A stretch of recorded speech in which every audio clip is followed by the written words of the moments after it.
انتہا کے بعد، ہر ابتدا سے پہلے ہر انتہا کے بعد، ذات نبی بلند ہے ذات خدا کے بعد، دنیا میں احترام کے قابل ہے جتنے لوگ، میں سب کو مانتی ہوں مگر مصطفیٰ کے بعد۔ السلام علیکم everyone, as you know I'm Sajal Baig. I hope کہ آپ سب کی عید بہت فینٹاسٹک گزری ہوگی،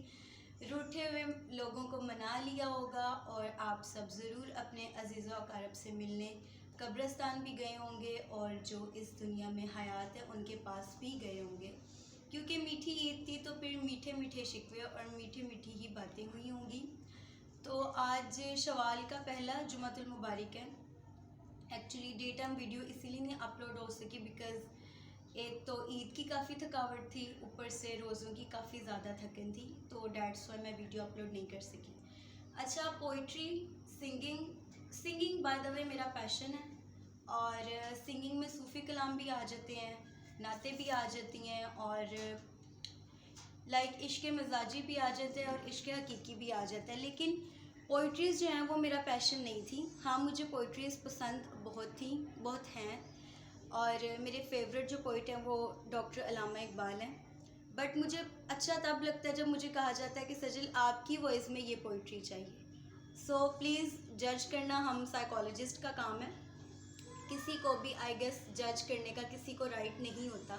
اگر وہ نیکی کی طرف گامزن ہے پھر بھی نہیں ہوتا، اور اگر وہ بدی کی طرف گامزن ہے پھر بھی نہیں ہوتا۔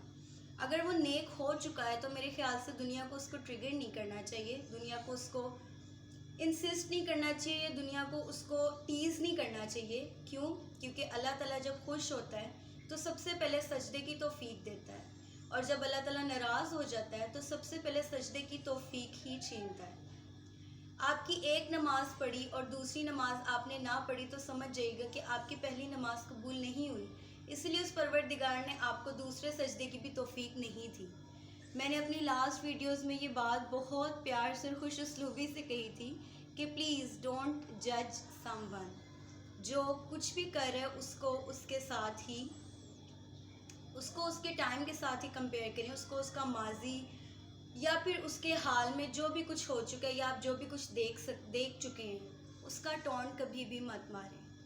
اور مجھے لاسٹ ڈیز میں ایک واٹس ایپ پہ میسج موصول ہوا تھا، ویسے تو مجھے ہوتے رہتے ہیں جب سے میں نے ٹک ٹاک پہ اکاؤنٹ بنایا ہے اور یوٹیوب پہ اکاؤنٹ بنایا ہے، یوٹیوب پہ چینل کریٹ کیا، سوری۔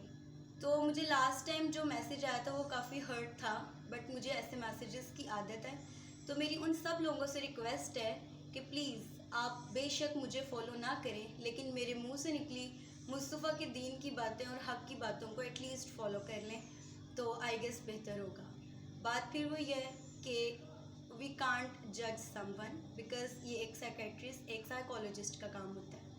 اور ہم کوئی نہیں ہوتے کسی پہ تنبیہ کرنے والے، کسی کو بلیم دینے والے۔ تو مولانا رومی کا آج ایک خوبصورت سا واقعہ دوبارہ پیش خدمت ہے۔ مولانا رومی اپنی قوم کو، اپنی یوتھ کو، اس وقت کی جو یوتھ تھی ان کو مثال دینے کے لیے ایک خوبصورت سی بات کرتے ہیں، اور ایک خوبصورت سی مثال دیتے ہیں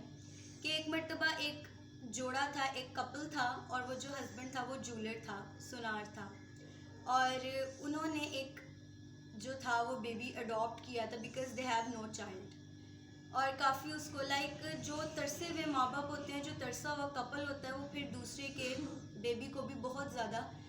بلیو وائٹ بنا کے رکھتا ہے، کیونکہ ان کو ایک گلٹ ہوتا ہے کہ ہمارے پاس یہ چیز نہیں ہے۔ چیز کی قدر وہی جان سکتا ہے جس کے پاس چیز نہیں ہوتی ہے۔ انہوں نے وہ اڈاپٹ کر لیا اور اس کو اپنے پاس رکھ لیا، اس کی بہت اچھی پرورش کی، تعلیم و تربیت سب کچھ بہت اچھا ہوا،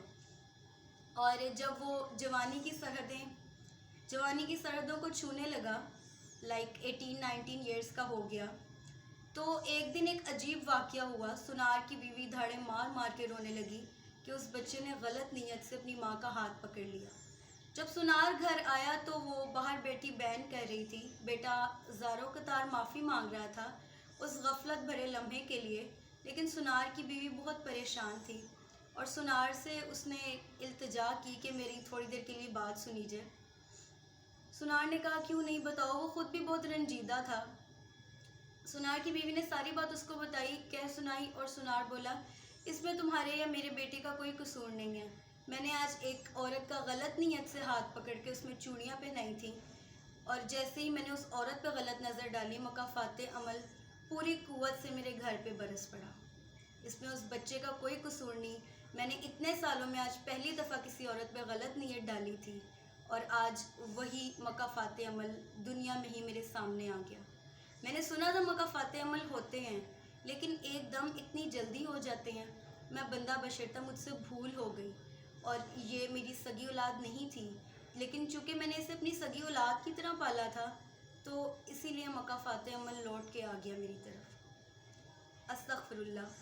یہیں سے آپ اندازہ لگائیں کہ دنیا میں مکافات عمل ہوتے ہیں۔ اگر اولاد کا کیا ماں باپ بھگت سکتی ہے، تو ماں باپ کا کیا بھی اولاد بھگتتی ہے اسی دنیا میں۔ اور میرے خیال سے کیا ہی اچھا ہو اگر مکافات عمل اسی دنیا میں پورے ہو جائیں، کیونکہ جب ہم آخرت میں جائیں گے تو ایک چیز جو ہے وہ ڈبل ٹرپل ہو کے سامنے آئے گی۔ ان عدالتوں میں آپ کو بے شک انصاف ملے نہ ملے، جج خرید لیے جائیں، وکلا خرید لیے جائیں، لیکن اس عدالت میں سب سے بڑی شرمندگی کی بات یہ ہوگی کہ آپ کے رجسٹرز کھلے ہوں گے، اور اس سے بھی زیادہ شرمندگی کی بات یہ ہوگی کہ آپ کو ایک ایک پل کا حساب دینا پڑے گا، اور وہ بھی خالق حقیقی اپنے مصطفیٰ کریم کے سامنے، جن کی بیٹی، جن کا پورا خاندان اہل بیت امتی امتی کہتا اس دنیا سے رخصت ہوا، جن کے نواسے نے دین کے نام پہ سب کچھ لٹا دیا، ان کے سامنے بے حد شرمندگی کا سامنا کرنا پڑے گا۔ انصاف کے تقاضے ہوں، کسی کا حق مارا ہو یا کچھ بھی، یہ ہم سب ہی جانتے ہیں کہ ہمیں ایک نہ ایک دن حساب ضرور دینا پڑے گا۔ ہم اپنے لفظوں سے دوسرے کو ٹیز کرتے ہیں، اور ہم اس کو